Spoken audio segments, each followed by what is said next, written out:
esto de la tecnología y su avance exponencial, a mí me gusta pensar que el arte es uno de los pocos refugios de lo humano frente a la inteligencia artificial, porque una cosa es copiar, pero otra es crear. Cuando se crea, se sucumbe a la pasión, al sentimiento, a lo irracional, al impulso. Pero ¿será que hasta eso tiene también una traducción, una modelación en un algoritmo? ¿Será que eso puede ser también creado por una máquina? Está por verse, pero espero que el arte sea una de nuestras últimas huellas dactilares de lo que es ser humano.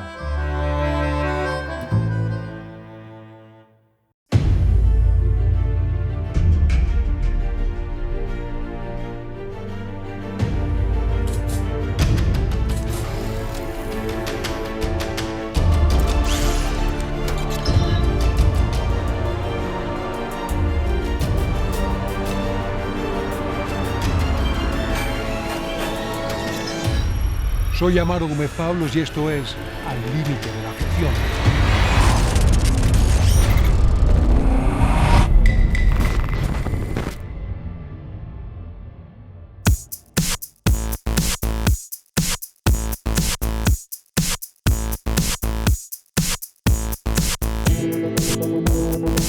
Who's the artist here?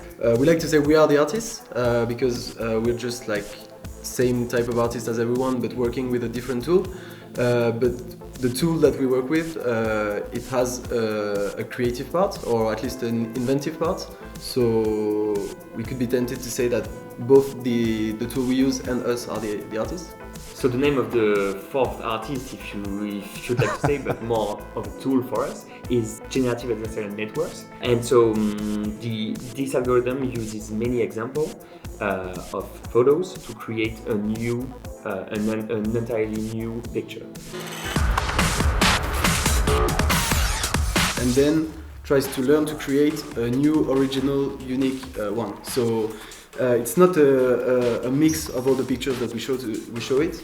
It's really like the result of a learning process, and it creates a new visuals. So, for example, we've used it for creating portraits. So we fed it 15,000 portraits, and we're able to create new portraits. And we decided not to actually give it a proper name because it might be misleading. When someone has a name, you think it's a person, but this is just a very powerful set of formulas and lines of codes. So we don't consider it a proper person, you know. So yeah. It's three artists and their tool. I find that fascinating. Now, is there an element of suspense in this creative process? Are you sometimes in this dramatic stance in which you don't know what you're gonna be seeing with the algorithm that you have created? A very interesting part of what we do. That's what we enjoy the most, I think. Yes. And also you have to think of it like the algorithm. It's not either it works or it doesn't work, because we are dealing with art. So sometimes it doesn't work, but the results are even more impressive than if it worked too well and it would just look like a regular painting. And we kind of like this aspect of a blurry result, like you can see like mistakes. Exactly, like the mistakes being done by the algorithm. It's actually what creates the original. Algorithm makes mistakes. El algoritmo comete errores. For sure. So you can see right there, for example, the algorithm tried to create a Japanese landscape, and here it tried to do a mountain. But clearly that's not a mountain, but it kind of looks like a mountain, and we do think that's aesthetically very pleasing. And so that's one of the type of surprises that you can have with this algorithm, and that's what really brilliant about it. Yeah! Sorry. Art sometimes is euphoria, or it comes out of depression. I'm thinking of Vincent van Gogh, I'm thinking of Toulouse-Lautrec, mental illness, something that escapes logic.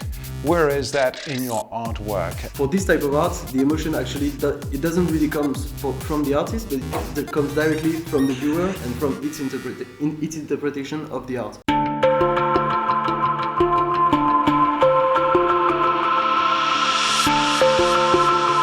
Andrew, ¿dónde estamos? Where are we? So right now we are in the main gallery of Art Tech House, New York City. What you're seeing around you is our newest installation, Submerge. Suburge was created by the Art Tech House team and inspired by Pantone's color of the year, classic blue. Cuéntame un poco de qué nace y el espíritu detrás de Arte. The idea for Art Tech House really comes from a place of wanting to create a home for unique 21st century digital art, to create a place where these types of artists can present their work and a place where visitors can come and be a part of that and experience it. Who are these artists? Just so that we can follow some of them. Yeah, our last installation, the inaugural installation here at Art Tech House New York City, was called Machine Hallucination by an artist named Rafik Anadol. That was a really, really unique installation that was specifically designed for this space here in New York.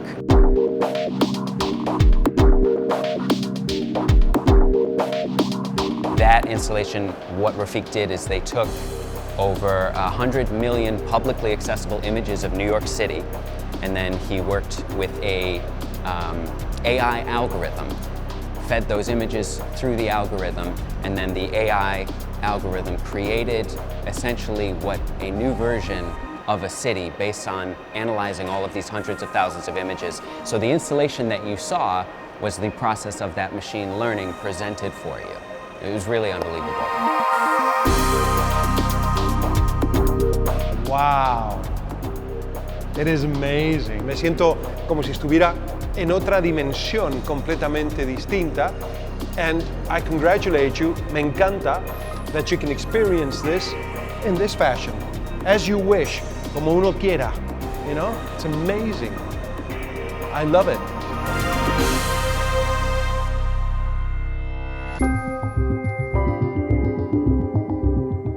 Tell me about that moment in which you were auctioning your painting at Christie's. So it was something people were interested into, and so there were lots and lots of media coverage on this. You were expecting what numbers, and you got what? So at first I would say, so when Christie's came to us, the estimate was 8,000 to 10,000 US dollars, and so we were really stressed about not selling. Yeah. Like having this at auction, nobody cares, and it's just Gone. Yeah, gone. Yeah. Y se fue.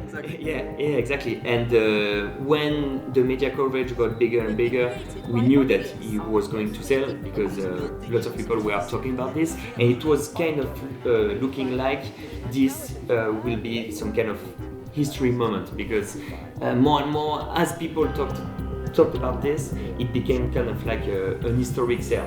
And what was the final number? Y el número final fue? 432,000. Sold. So,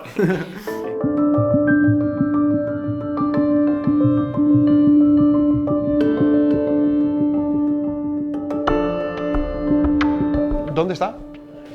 aquí. Eso. Pero uno se imagina una especie de robot con un pincel. Yeah, but actually it's just a computer, a regular computer. This type of tools, you can use it with any type of computer that have enough computing power, which is not that expensive at the moment. And most of the algorithm that we use, that anybody use, is given by research, so it's open source and anyone can use it.